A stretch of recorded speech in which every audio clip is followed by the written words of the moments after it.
सहायक स्वामी सखा, तुम ही सबके रखवारे हो।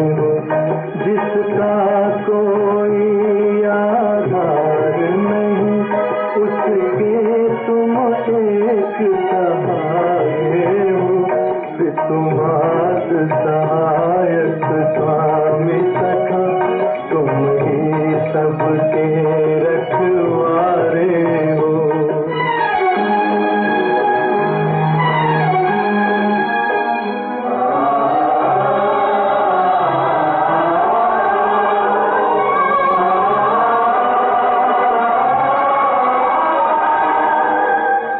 तेरी लीला अपरंपार प्रभु, तेरी महिमा सबसे न्यारी है।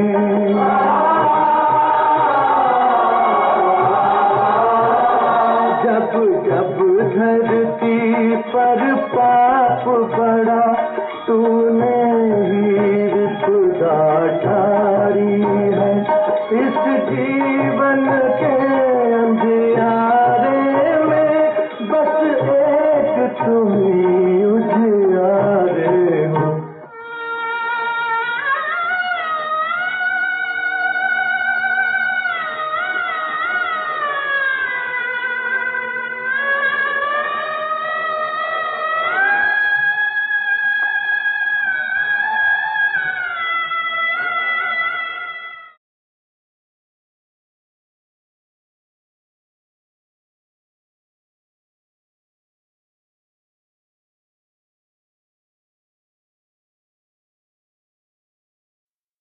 ओम शांति। मुरली की तारीख है 19/7/2021। बाप दादा ने हम बच्चों को अपना बनाकर पहला पाठ पका कराया कि बच्चे तुम शरीर नहीं, तुम आत्मा हो। पहले बाबा ने समझाया और उसके बाद हम जब बच्चे उसका अभ्यास करते हैं उसको कहते अशरीरी अवस्था। बाबा कहते जितना हो सके अशरीरी स्थिति का अभ्यास करो, देही अभिमानी बनो, आत्मा अभिमानी बनो। आज बाबा ने शब्द यूज किया है डेड साइलेंस। ये स्थिति, ये अवस्था योग में हम बच्चों को अनुभव होनी चाहिए। जैसे शरीर से आत्मा निकल जाती है तो कहते डेड साइलेंस हो जाती है। जैसे व्यक्ति मर गया, वो कुछ कर नहीं सकता। तो ऐसे बाबा कहते बच्चे तुम्हें डेड साइलेंस का अनुभव करना है। अर्थात इतना हम बच्चों को अशरीरीपन का अभ्यास करना है, जीते जी मरना है। तो मुरली के अंदर बाबा इसका अभ्यास भी करा रहे, इसकी युक्तियां भी बता रहे। तो मीठे मीठे बाप दादा की शिक्षाएं मीठी मुरली के द्वारा सुनेंगे। मीठे बच्चे जीते जी इस शरीर से अलग हो जाओ। शरीर में आत्मा है परंतु शरीर से अलग हो जाओ। अशरीरी बनकर बाबा को याद करो। चेक करना है कि जब भी हम योग में बैठे अशरीरीपन का अनुभव हमें अवश्य होना चाहिए। इसको कहते डेड साइलेंस। प्रश्न है, तुम बच्चे अभी अपना फाउंडेशन मजबूत कर रहे हो। तुम बच्चे अभी अपना फाउंडेशन मजबूत कर रहे हो। मजबूती किस आधार से आती है? वो जो फाउंडेशन मजबूत हो रहा है उसका आधार क्या?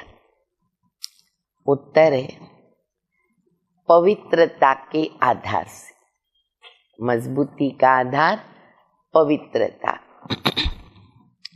जितना जितना आत्मा पवित्र अर्थात सच्चा सोना बनती जाती है ना, उतनी मजबूती आती है, स्ट्रांग होती है, प्योर गोल्ड बनती है। बाबा अभी स्वराज्य का फाउंडेशन इतना मजबूत डालते हैं जो आधा कल्प उस फाउंडेशन को कोई हिला नहीं सकता। पवित्रता के आधार से बाबा कहते फाउंडेशन इतना मजबूत पड़ता है संगम युग पर, जो आधा कल्प के लिए उसको कोई हिला नहीं सकता। तुम्हारे राज्य को कोई छीन नहीं सकता। गीत है ओम नमो शिवाय। पितु मात सहायक स्वामी सखा, तुम ही सबके रखवाले हो। जिसका कोई आधार नहीं, उसके तुम ही सहारे हो। ओम शांति। बाबा कहते मुझे याद करो अर्थात अशरीरी बनो, अर्थात डेड साइलेंस। मुरली की शुरुआत बाबा ने की है, बच्चे मुझे याद करो, अशरीरी बनो, डेड साइलेंस। जैसे मनुष्य मरते हैं तो डेड साइलेंस हो जाती, सन्नाटा छा जाता है उस घर में। आने जाने वाले लोगों को पता चलता है कि इनके यहाँ मृत्यु हुई है, कोई व्यक्ति ने शरीर छोड़ा है। बोलना नहीं पड़ता, मालूम पड़ जाता है। किस आधार पर? डेड साइलेंस हो जाती है। कहते हैं इनका शरीर शांत हो गया, शरीर और आत्मा अलग हो गई।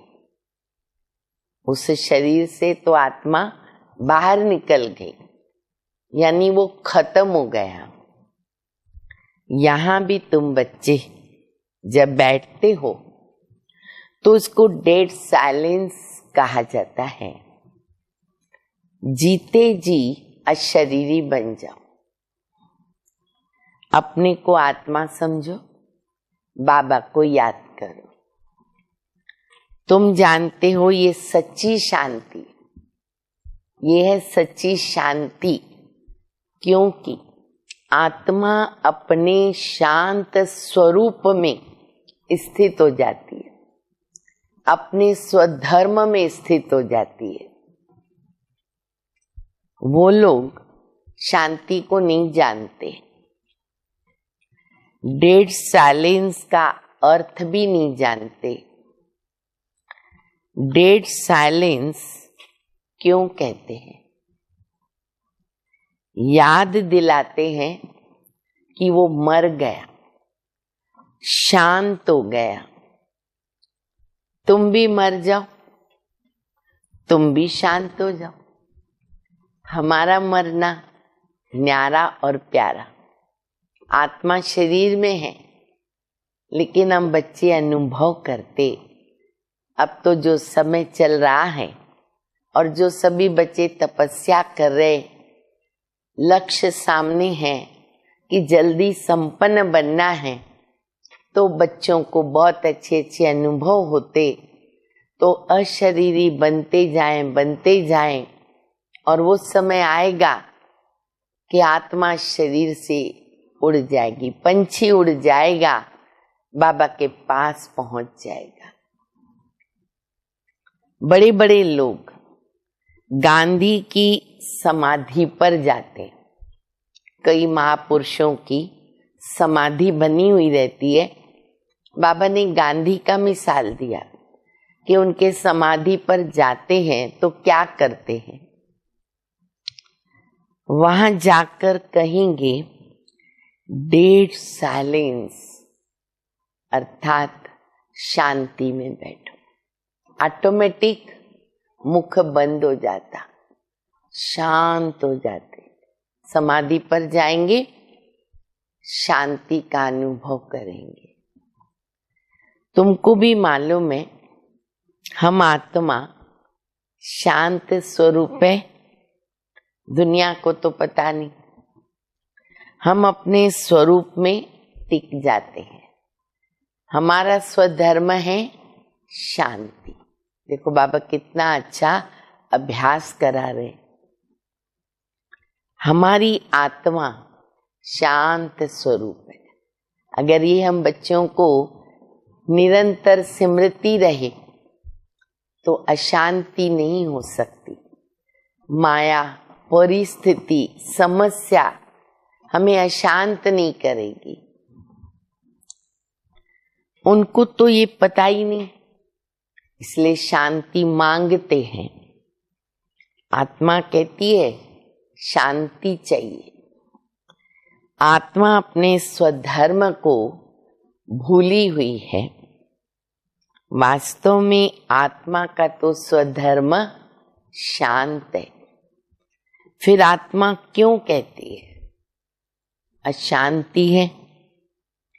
अशरीरी होकर के बैठ जाओ।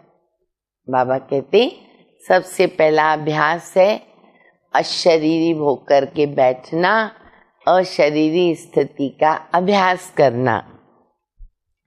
अब वो तो हठ से प्राणायाम चढ़ाते हैं, जैसे मर गए ऐसे श्वास को अटका भी देते हैं, जैसे वो मर गए।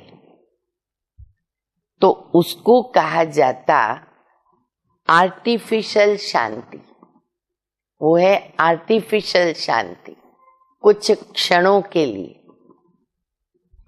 तुम बच्चों को पता है कि हमारा स्वधर्म शांत है। तुम आत्मा स्वराज्य ले रहे हो। आत्मा ही सब कुछ बनती है। आत्मा बैरिस्टर बनती है।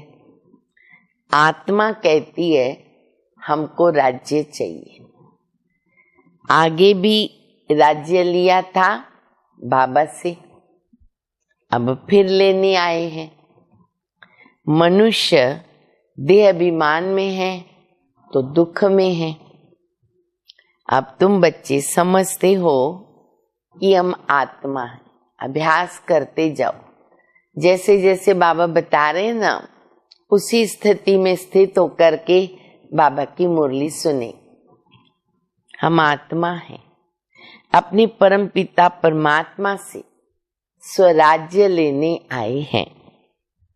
तुम आत्मा को राजाई चाहिए। इस समय आत्मा स्वराज्य मांगती है बेहद के बाप से। श्री कृष्ण को तो स्वराज्य था, फिर गुम हो गया। अभी बाबा आकर तुम आत्माओं को राज्य देते हैं। इसको राजयोग कहा जाता। परमपिता परमात्मा राजयोग सिखलाते हैं। मनुष्य देह अभिमानी होने के कारण क्या कह देते, मैं फलाना हूं, मैं फलाना हूं। मैं देह को समझ लेते हैं, मैं आत्मा भूल गए ना, देह भान में आ गए तो मैं फलाना हूं, मैं फलाना हूं। वास्तव में मैं आत्मा कहती है। आत्मा कहती है कि यह चीज मैं उठाता हूं। फीमेल कहेगी मैं उठाती हूं। वास्तव में आत्मा तो मेल है। मैं आत्मा बाबा का बच्चा हूं। बच्चा होने के कारण मेल कहा जाता, क्योंकि बच्चे को वर्षा मिलता है। आत्मा कहती है बाबा हम आपसे स्वराज्य ले रहे। आत्मा को स्वराज्य देते परमात्मा। भक्ति और ज्ञान में देखो कितना फर्क है। शिव का मंदिर भी होता है, सबसे ज्यादा घंटे शिव के मंदिर में बजते हैं। हर मंदिर में घंट होता, और जैसे ही सीढ़ी चढ़ते हैं मंदिर की, घंट बजाते हैं। बाबा कहती सबसे ज्यादा घंटे शिव के मंदिर में बजते, उनको जगाते हैं। जगाते तो सबको हैं, सवेरे सवेरे ना बैंड बाजे बजाते। कई मंदिरों में 3 बजे, 4 बजे, फिर 5 बजे सब बैंड बाजे शुरू हो जाते। यहाँ बाप बच्चों को जगाकर देवता बनाते हैं, तो घंटे आदि बजाने की तो कोई बात ही नहीं है। बाबा कहते तुमको स्वराज्य चाहिए ना, बच्चे पहले पवित्र बनो। स्वराज्य पाने को पहले पवित्र बनो। एम ऑब्जेक्ट बुद्धि में रहती है। स्टूडेंट कहेंगे ना हम ये मैट्रिक पास करेंगे, उसके बाद फिर हम ये करेंगे। पहले तो मैट्रिक तक होता, फिर कॉलेज में जाते, फिर सोचते हम अभी ये करेंगे, ये बनेंगे। सन्यासी चाहेंगे हमको शांति मिले।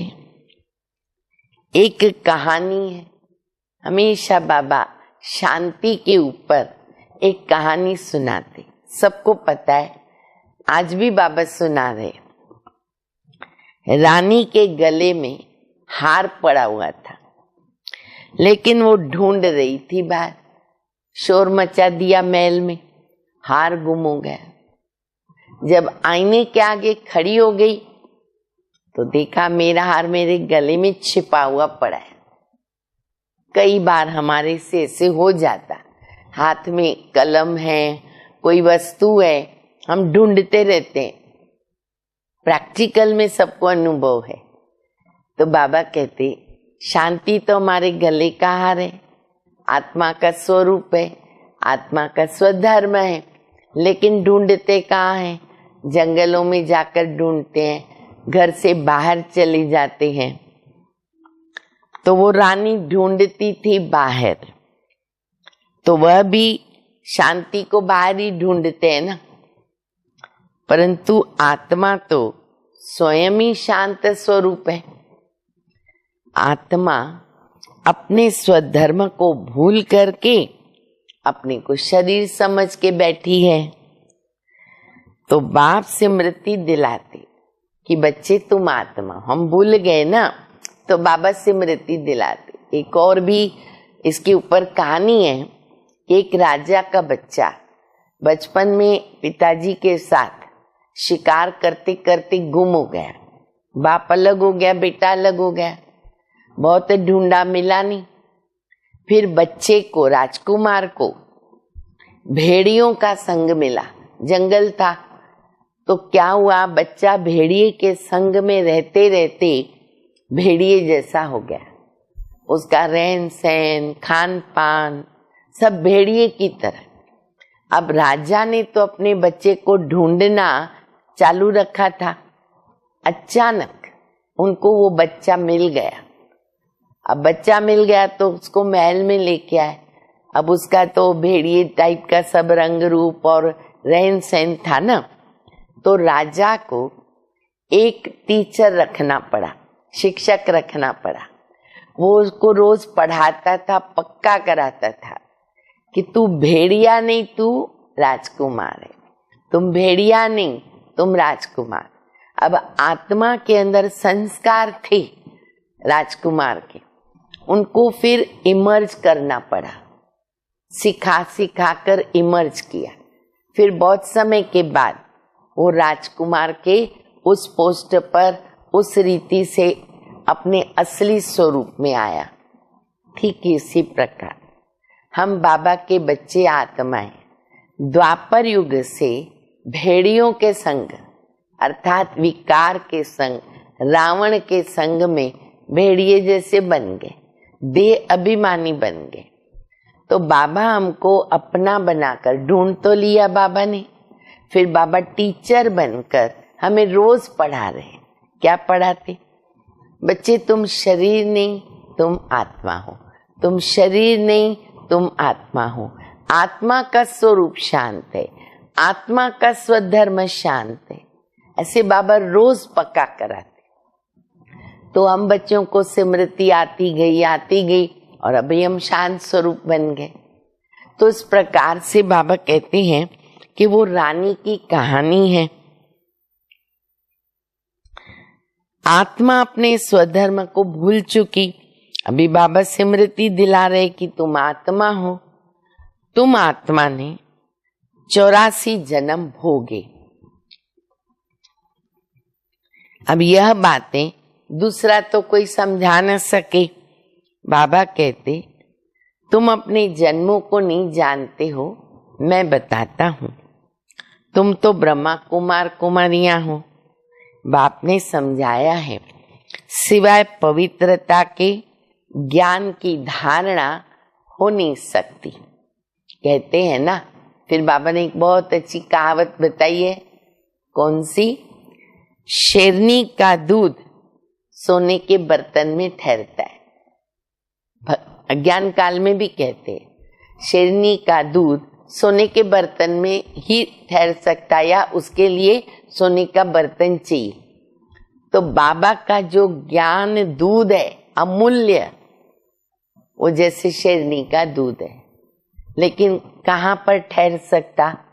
जितना जितना आत्मा पवित्र बनती जाती है, आत्मा रूपी बुद्धि रूपी बर्तन सोने का बनता है, तो वो ज्ञान की धारणा होती जाती है। तो ये कहावत भी हम बच्चों से लागू पड़ती है। तो इसमें भी सोने का बर्तन चाहिए। आत्मा बाबा को याद करने से सोना बन जाती है।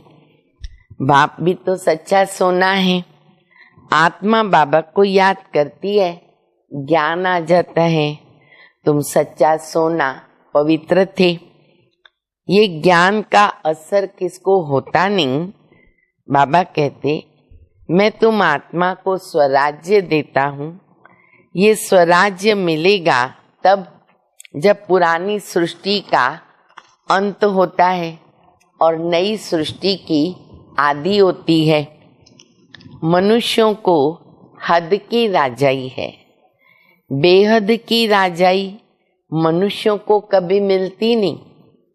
विश्व का मालिक बन न सके, क्योंकि वो तो देवता ही बनते हैं। तुम बनते हो बाबा के द्वारा। भगवान बाप को ही तुम्हारे 84 जन्मों का पता है, नॉलेज है। देवताएं अपने जन्मों को नहीं जानते। जो 84 जन्म का चक्कर लगाते हैं, बेहद का स्वराज्य प्राप्त करते हैं, बाबा कहते वो भी अपने जन्मों को नहीं जानते। अगर जान जाए तो दुखी हो जाए ना। क्या हम सीढ़ी उतरेंगे? दुखी बनेंगे, सीढ़ी उतरेंगे तो राजाई का सुख सतयुग में ही गुम हो जाएगा। यहाँ तुमको पता है, जानते हो कि हम आत्मा हैं। अब इसमें संशय की तो कोई बात ही नहीं है। एक दो से सुनकर वृद्धि होती जाती है। ये दैवी धर्म का झाड़ स्थापन हो रहा है। तुम समझ सकते हो कि हमारे ब्राह्मण कुल का आया हुआ है। आत्मा आएगी, ज्ञान सुनेगी तो समझ में आएगा कि हमारे कुल की आत्मा है। इसने पूरी भक्ति की है, फिर बाबा से वर्षा लेने के लिए आया है। ज्ञान पूरा होता है, फिर भक्ति शुरू होती है। अब ये तो किसको पता ही नहीं है। मकान भी नया होता फिर पुराना होता। कच्चे मकानों की आयु जरूर कम होगी ना। अभी दुनिया में क्या हो रहा है देख रहे, जो कच्चे मकान है उसकी आयु कम होती है। आजकल मकान बहुत पक्के बनाते हैं कि भाई अर्थक्वेक भी हो ना तो मकान गिरे नहीं। क्या क्या उसके अंदर ऐसे डालते हैं। वो एक सुना है कि जो अंबानी का बहुत अच्छा बड़ा पता नहीं कितने करोड़ों का मकान बिल्डिंग बनाया, बोला इतना मजबूत बनाया है कि अर्थक्वेक होगी तो भी हिलेगा नहीं। तो बाबा कहते हैं इससे बनाते कि नुकसान ना हो, बहुत मजबूत बनाते हैं, फाउंडेशन ज्यादा पक्का बनाते। जितना फाउंडेशन पक्का उतना मकान की आयु बड़ी होती। तो हमारा पक्का फाउंडेशन किस बात का होना चाहिए? पवित्रता का। अब फाउंडेशन पड़ रहा है स्वराज्य का। आत्मा को 21 जन्मों के लिए राज्य मिलता है। यहाँ की राजाई तो कुछ है नहीं, आज राजाई है, कल किसने चढ़ाई कर ली खलास, फाउंडेशन कोई का है नहीं। मनुष्य का भी फाउंडेशन नहीं है, आज या कल मर जाएगा। पहले तो फिर भी थोड़े बड़े होकर के शरीर छोड़ते थे, अभी तो अकाले मृत्यु है। अभी तुम्हारा फाउंडेशन बाबा पक्का डाल रहे। 21 जन्म तुम राज्य भाग्य पाते हो, तुम्हारी राजाई का पक्का फाउंडेशन पड़ता है। तुमको कोई भी धरती का तूफान हिला न सके। गीता में भी कहते बाबा हमको स्वराज्य देते, उसको कोई ले नहीं सकता, उसको कोई गिरा नहीं सकता, ऐसी बादशाही देते जो जरा भी दुख की बात नहीं। बाबा कई बार गीत में बताते ना कि तुम्हें पाके हमने जहां पा लिया, धरती पा लिया, जमीन पा लिया, आसमां पा लिया। आत्मा को कितनी खुशी होनी चाहिए। निश्चय तो है ना, निश्चय नहीं है तो स्वर्ग में चलने के लायक भी नहीं है। इतने ढेर ब्रह्मा कुमार कुमारियां वृद्धि को पाते रहते हैं। तुम जानते हो ज्ञान सागर पतित पावन हमको पढ़ा करके राजयोग सिखा रहे। वो फिर कह देते कृष्ण ने सिखाया। ये कैसे समझे कि शिव बाबा ने मनुष्य तन में आकर के सिखाया। कल्पना ही नहीं है ना किसी को। भारत पवित्र था, अब अपवित्र बना। देवताओं के आगे जाकर उनकी महिमा गाते हैं। शिव के आगे कभी ये नहीं कहेंगे क्या तुम सर्वगुण संपन्न हो, 16 कला हो, नहीं। शिव बाबा की महिमा ही अलग है। वो तो ज्ञान के सागर हैं, पतित पावन हैं, सर्व के सदगति दाता हैं, सर्व की झोली भरने वाला भोलानाथ। बाबा की महिमा बिल्कुल अलग है। ऐसे बाबा को सब भूल गए। परम पिता परमात्मा को बुलाते हैं, आकर दुख हरो, सुख दो। सुख करता दुख करता एक बाबा है। उनकी श्रेष्ठ मत है, वो है श्री श्री भगवान की मत, जिनसे तुम बच्चे श्रेष्ठ बनते हो। गवर्नमेंट भी कहती है कि भ्रष्टाचारी दुनिया है। अब श्रेष्ठ कौन बनावे ये तो पता नहीं। भ्रष्टाचार भ्रष्टाचार तो सारे बोलते हैं, पर श्रेष्ठाचारी कौन बनाएगा? समझते साधु लोग बनाएंगे, परंतु वो तो श्रेष्ठ नहीं बना सकते हैं। ये तो बाबा का ही काम है। पहले एक राजा के हुक्म पर चलते थे ना, राजा जैसा हुक्म करेगा वो करना पड़ेगा। सतयुग में तुमको वजीर की भी जरूरत नहीं, वजीर ही नहीं होता वहां पर। बादशाह में ताकत रहती है, वजीर का नाम ही नहीं गाया जाता। तुम समझते हो हमने विश्व का मालिक बन राज्य चलाया। ऐसे ही तो जाकर के चलाना है। कैसे? जैसे चलाया था, जैसे कल्प पहले चलाया। बरोबर सतयुग में लक्ष्मी नारायण का राज्य था। हर एक को अपनी अपनी राजधानी मिलेगी। कृष्ण को अपनी राजधानी मिलेगी।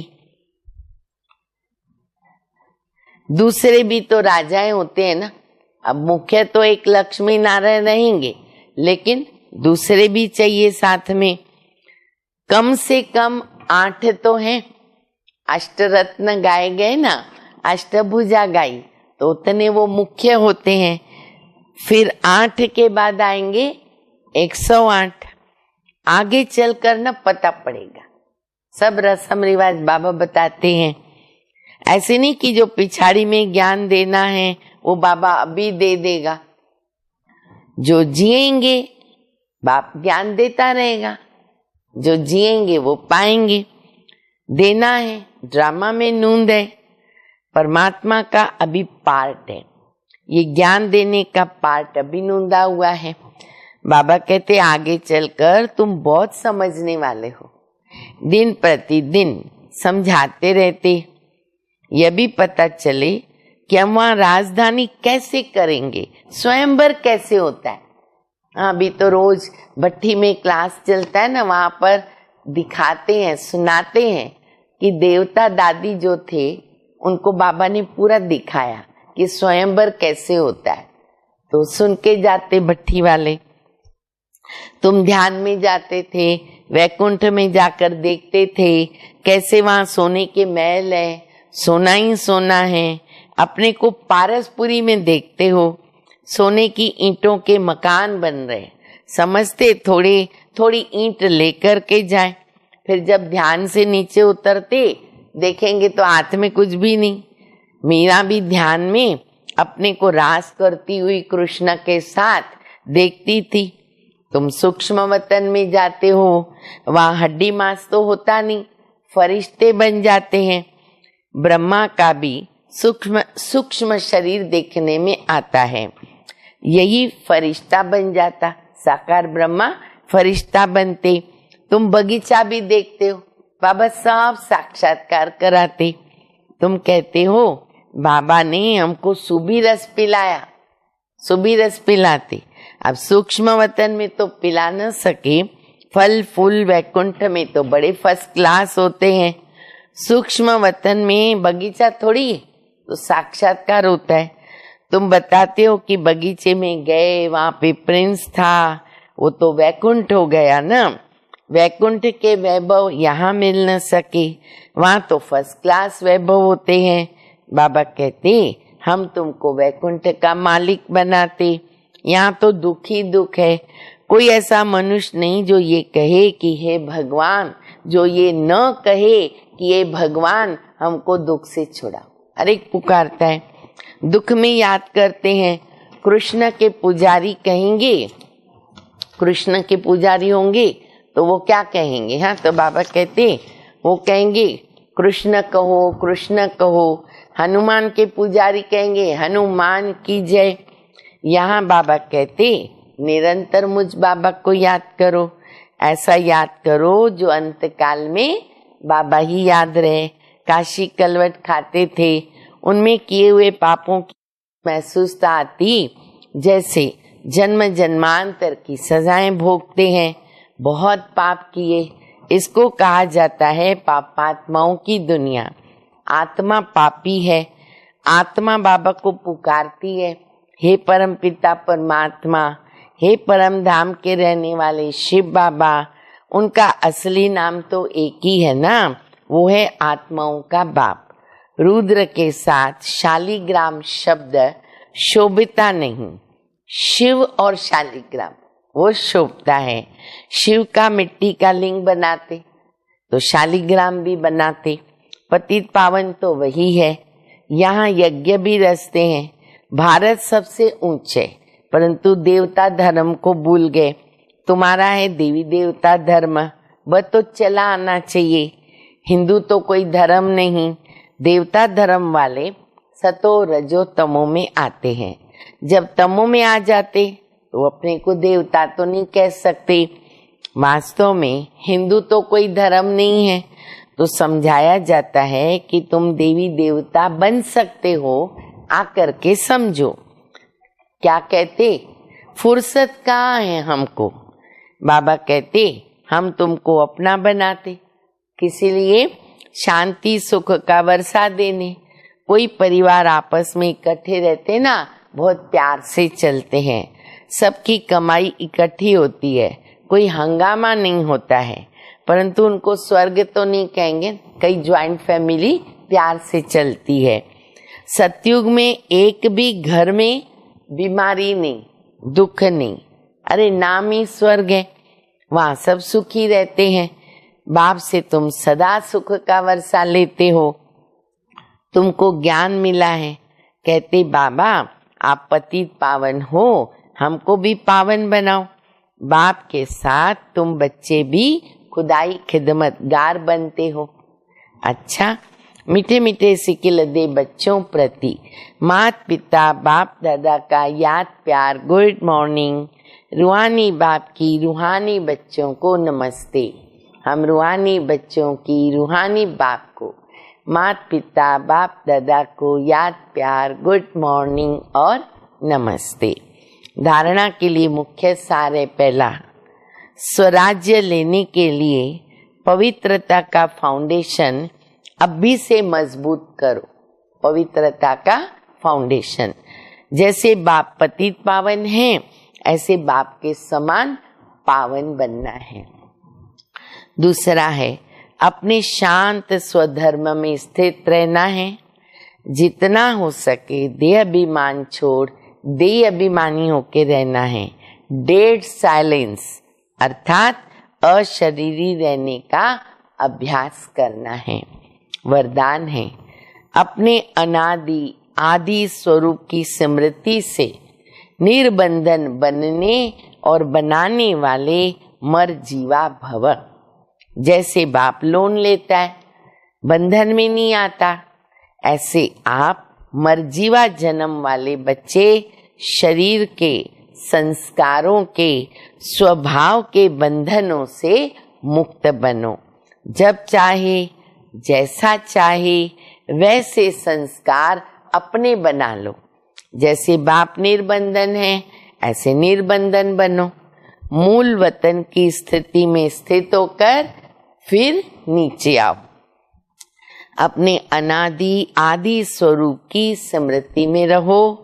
अवतरित हुई आत्मा अपने को समझकर कर्म करो तो और भी आपको फॉलो करेंगे। स्लोगन है याद की वृत्ति से वायुमंडल को पावरफुल बनाना।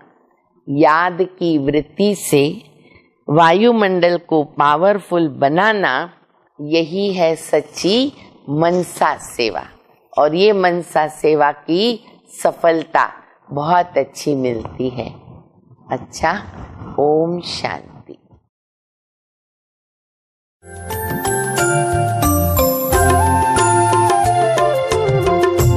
ईश्वर से जो प्रीत लगाए बन जाए वो गुणवान।